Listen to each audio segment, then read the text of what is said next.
Yes bana, baada ya michezo miwili ya mahasimu wa Tanzania, Young Africans dhidi ya Simba Sports Club, wananchi wakishinda bao 5-0 dhidi ya Dodoma Jiji. Wekundu wa Msimbazi wakishinda yani wameshinda lakini kama wanatia huruma fulani hivi, bao 1-0, lakini yote kwa yote ni maandalizi bora kuelekea kwenye mechi ya June 25 ambayo itakwenda kutoa hukumu ya ubingwa wa ligi kuu ya NBC msimu 2024-2025.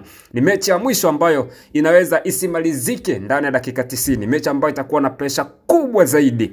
George Mpangile, mchambuzi soka Tanzania, anasema baada ya mechi za leo, timu 14 kati ya 16 zimemaliza msimu wao wa 2024-25 baada ya kukamilisha mechi 30. Zimebaki timu mbili tu kukamilisha msimu, Young Africans na Simba Sports Club. Yanga wamekusanya alama 79 na tofauti ya magoli jumla ni 71. Simba Sports Club wamekusanya alama 78 na tofauti ya magoli ni jumla ya goli 58. Micheo ya mwisho ya msimu wanayokutana ina mahitaji haya kwa kila mmoja. Young Africans matokeo ya aina mbili tu kati ya 3 ndio mazuri kwao, ushindi au sare wanakuwa mabingwa. Simba Sports Club matokeo ya aina moja tu kati ya aina 3 ndio mazuri kwao, kushinda tu ndio watakuwa mabingwa. Tarehe 8 Machi ilishindikana, tarehe 15 June ilishindikana pia. Sasa tarehe 25 June inabidi tukieleweke, tukamilishe mechi 30 kwa kila timu na bingwa ajulikane. Nani bingwa NBC Premier League msimu 2024-25? Ukifungwa ujue unataniwa mpaka mwanzo wa msimu ujao. Ukifungwa ujue wewe ndio umempa mpinzani wako ubingwa. Hii inakwenda kutoa taswira ni mechi aina gani. Itakuwa ni mechi ya hali ya juu kwa sababu ya quality ya wachezaji wa timu zote mbili, mahitaji ya mechi na mahitaji ya kila timu, kwa sababu timu zinahitaji ubingwa na kila mmoja anahitaji kumtania mwenzake toka mwanzo wa msimu mpaka msimu unavyoenda kumalizika.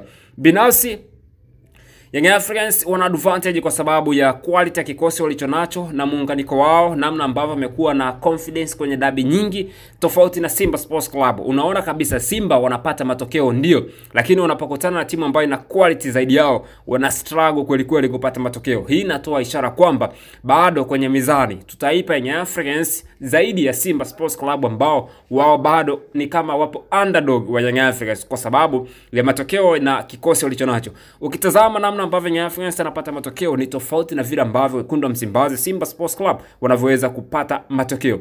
Moja, style of play. Young Africans wanajilinda zaidi na ndio timu ambayo imefunga magoli mengi zaidi kuliko timu yoyote kwenye ligi kuu ya NBC msimu huu. Mechi zao mbili za mwisho wameweza kuscore goli 5 pasipo kuruhusu. Simba Sports Club wameweza kuscore, mechi ya mwisho walishinda 5 ya dhidi ya KenGold ambao hata warm up hawakufanya. Tuseme ile ni kama bonanza. Lakini mechi yao ya mwisho kabla kwenda kukutana Young Africans wameweza kushinda bao 1 jumla goli 6. Lakini unatazama kabisa Young Africans amecheza mechi zenye intensity kubwa zaidi ya Simba Sports Club kutokana na mechi ambazo amecheza. Hii inakwenda kutoa taswira ya kwamba Young Africans wanakwenda kucheza dabi wakiwa na confidence ya hali ya juu, lakini kwenye dabi ya Kariakoo hatuhitaji confidence, tunahitaji wachezaji wafanye vitu kwa usahihi, kwa kufuata maelekezo pasipo kufanya mistake. Pressure kubwa ipo kwa Simba kwa sababu Simba Sports Club anakwenda kucheza mchezo huu akiwa anahitaji matokeo ya kushinda pekee. Yani yeye kwenye football tunasema kwamba kuna matokeo matatu, lakini yeye anakwenda kucheza dabi akiwa anahitaji matokeo ya ushindi peke yake. Huo ushindi anakwenda kukutana na nani? Ndilo swali linapokuja ugumu wa mechi, hasa kwa upande wa Simba. Wao wanahitaji matokeo ya ushindi pekee, kitu ambacho ni kigumu. Wakitoa sare wamepoteza ubingwa, wakifungwa wamepoteza ubingwa. Hivyo wanahitaji kushinda tu. Young Africans wao wanahitaji kushinda. Ikishindikana kushinda basi wapate sare kwa sababu bado wao watakuwa ni champions na msimu wa masimango utakuwa umeanza hapo mpaka mwisho wa msimu, na atakayepoteza kwenye hii dabi basi amempa mwenzake ubingwa. Tusubiri Juni 25 ikatuamlie hukumu ya siku ambayo zimesubiriwa kwa hamu. Nani anakwenda kunyanyua kwapa, nani anamaliza msimu akiwa patupu, na nani atakuwa amemsindikiza mwenzake kwenda kuchukua ubingwa wa ligi kuu ya NBC wa 2024-2025.